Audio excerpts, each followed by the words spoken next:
வீட்டுக்கு AC facility கொடுக்குறப்போ நம்ம எல்லாருக்கும் ஒரு கன்ஃபியூஷன் இருந்துக்கிட்டே இருக்கும். எந்த கம்பெனி ஏசி நல்லா இருக்கும், அதுக்கு சர்வீஸ் நல்லா இருக்குமா அப்படிங்கிறது தானே. ஆனால் கம்பெனியை விட முக்கியமான ஒரு விஷயம் இருக்குது. அது நீங்கள் என்ன டைப் ஏசியை வீட்டில் போடுறீங்கிறது தான். ஏசியை பொறுத்த வரைக்கும் ஸ்ப்ளிட் ஏசி அண்ட் ஹெச்விஏசின்னு 2 டைப் இருக்குது. இதில் எதை சூஸ் பண்ணுறீங்களோ அதை பொறுத்து தான் உங்கள் ஹெல்த், ஸ்லீப், எனர்ஜி எல்லாமே டிசைட் ஆகும். இப்போ ஒரு சிம்பிளான கொஸ்டின் யோசிச்சு பாருங்கள். நீங்கள் டெய்லி 8 ஹவர்ஸ் ஏசி போட்டு தூங்குறீங்கன்னா ஒரு வருஷத்துக்கு 2900 மணி நேரம் ஏசி ஏரை ப்ரீத் பண்ணுறீங்க. அண்ட் அதை பொறுத்து தான் உங்கள் மூச்சு மண்டலம் செயல்படும். உங்கள் மூச்சு மண்டலம் எவ்வளோ ஸ்ட்ராங்காக இருக்கோ அதை பொறுத்து தான் உங்கள் ஓவரால் ஹெல்த் டிசைட் ஆகும். ஸோ இந்த வீடியோவில் எந்த டைப் ஏசி உங்கள் வீட்டுக்கும் ஹெல்த்துக்கும் நல்லதுன்னு தான் பார்க்க போகிறோம்.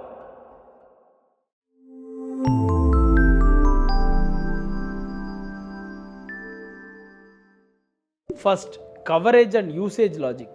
நீங்கள் ஏசி போடுறப்ப அதோட கவரேஜ் ஏரியா ரொம்ப முக்கியம். இதை நீங்கள் மிஸ் பண்ணிட்டீங்கன்னா ஏசிக்கு ஸ்பெண்ட் பண்ண காஸ்ட் வேஸ்ட்டுன்னு ஃபீல் ஆகும். உங்கள் வீட்டில் பெட்ரூம் அண்ட் ஸ்மால் பிளேசஸ்க்கு ஸ்ப்ளிட் ஏசி ஒரு நல்ல சாய்ஸ். ஏன்னா கவரேஜ் லிமிட்டாக இருக்கும். ஆனால் மல்டிபிள் ரூமுக்கு நீங்கள் யூஸ் பண்ணால் கரண்ட் யூசேஜ் அதிகமாக எடுத்துக்கும். உங்கள் எலக்ட்ரிசிட்டி யூசேஜ் காஸ்ட் ஹையாக வரும். ஹெச்விஏசியை பொறுத்த வரைக்கும் பெரிய வீடு, அதாவது 3000 ஸ்கொயர் ஃபீட்டுக்கு மேலே இருக்க வீடுகளுக்கு பெஸ்ட் அண்ட் பர்ஃபெக்ட் சாய்ஸாக இருக்கும். டே டைமில் ஹால், டைனிங், தியேட்டரில் இதை யூஸ் பண்ணுவீங்க. இதே நைட்னா பெட்ரூமில் மட்டும்தான் யூஸ் பண்ணுவீங்க. ஸோ இதை 130% வரைக்கும் டைவர்சிட்டி எடுத்துக்க முடியும். ஹெச்விஏசிங்கிறது ஒரே ஒரு அவுட்டோர் சிஸ்டம்ங்கிறனால ஃபுல் ஹவுஸும் ஒரே லெவலில் யூனிஃபார்ம் கூலிங் கிடைக்கும். ஒவ்வொரு ரூமோட டெம்பரேச்சரையும் செப்பரேட்டாக ஆப்ரேட் பண்ண முடியும் அண்ட் இன்ஸ்டண்ட்டாக கூலிங் கிடைக்கும். Second, functionality. ஏசி ஃபங்க்ஷனாலிட்டியை நம்ம தெரிஞ்சுக்கிறப்ப தான் அதோட பெனிஃபிட் நமக்கு தெரிய வரும். ஸ்ப்ளிட் ஏசினா ஒரே ஒரு வேலை தான், கூலிங் மட்டும்தான். ரூமில் இருக்கிற அதே ஏரை தான் திரும்ப திரும்ப சர்க்குலேட் ஆகும். இதனால் ஆக்சிஜன் லெவல் கம்மியாச்சுன்னா ஆஸ்துமா, ஹெட்டேக் அண்ட் டயர்டான ஃபீல் கொடுக்கும். எஸ்பெஷலி பொல்யூஷன் ஏரியாவில் ரொம்ப வீக்காக இருக்கும். வென்டிலேஷன் சப்போர்ட் இருக்காது. பேசிக்கான டஸ்ட் ஃபில்டர் மட்டும்தான் போட்டிருப்பாங்க.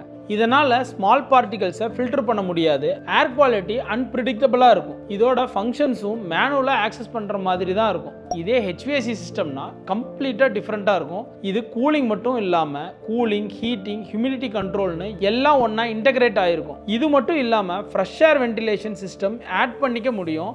இது ஒரு சென்ட்ரலைஸ்டு சிஸ்டம்ங்கிறனால ஹை கிரேட் ஃபில்டர்ஸ் இன்ஸ்டால் பண்ண முடியும். எல்லா ஹார்ம்ஃபுல் பார்ட்டிகல்ஸும் ட்ராப் பண்ணும். இன்டோர் ஏர் குவாலிட்டி ரொம்ப இம்ப்ரூவ் ஆகும். இதனால் ஹெல்த்துக்கும் எந்த ப்ராப்ளமும் வராது. Third, aesthetic and installation. Split ஏசியை சிம்பிளாக இன்ஸ்டால் பண்ண முடியும். இன்டோர் அண்ட் அவுட்டோர் யூனிட் மட்டும்தான் இருக்கும். இது சிம்பிளாக இருந்தாலும் பைப்ஸ், கேபிள், ட்ரைன் டியூப்ஸ் இதெல்லாம் வாலோட சர்ஃபேஸில் ரன் ஆகும். ஸோ ஸ்ட்ரக்சர் லுக் வெளியே விசிபிளாக தெரியும். ஹெச்விஏசிக்கு ஃபுல் டக்டிங் சிஸ்டம் இருக்குது. மெஷின்ஸ், பைப் எதுவுமே விசிபிளாக இருக்காது. என்டையர் ஹவுஸும் க்ளீனாக, எலகண்ட்டாக, ப்ரீமியமாக இருக்கும். ஆனால் இன்ஸ்டலேஷனுக்கு ஒரு ஆர்கிடெக்ட் இல்லைன்னா எம்இபி இன்ஜினியர்னால தான் ப்ராப்பராக பிளான் பண்ண முடியும். ப்ரொஃபஷனல் ஸ்டாண்டர்ட்ஸில் இருந்தால் தான் பர்ஃபெக்டான ஃபினிஷிங் கிடைக்கும். Fourth, cost and long term impact.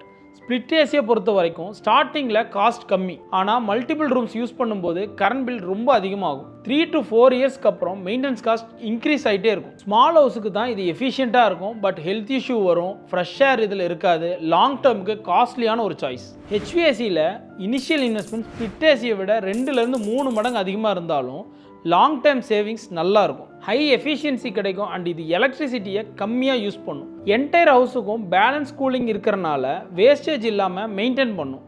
Fresh air கிடைக்கும், ஹெல்த் இஷ்யூ வராது. பெரிய வீடுகளுக்கும் அண்ட் ப்ரீமியம் ப்ராஜெக்ட்டுக்கும் பெஸ்ட்டாக இருக்கும். சிம்பிளாக சொல்லணும்னா ஏசி சூஸ் பண்ணுறது ஒரு கம்ஃபர்ட் டிசிஷன் மட்டும் இல்லை, ஒரு life style and health decision. Split ஏசியை ஸ்மால் ஏரியாஸ்க்கும் லிமிட்டட் யூசேஜுக்கும் யூஸ் பண்ணால் ஓகே. ஆனால் லாங் ஹவர்ஸ் நீங்கள் யூஸ் பண்ணும்போது ஹெல்த்துக்கு இது 100% பெஸ்ட்டான சாய்ஸாக இருக்காது. பெரிய வீட்டுக்கும் லாங் டேர்ம் லிவிங்க்கும் ஸ்டேபிளான ஹெல்த்துக்கும் ஹெச்விஏசி சிஸ்டம் ஒரு ஸ்மார்ட்டான சாய்ஸ். ஹெல்த்தை தாண்டி நமக்கு என்ன இருக்குது சொல்லுங்கள். ஸோ ஹெச்விஏசி மட்டும்தான் போடணும். அதுதான் பெஸ்ட் சாய்ஸ்.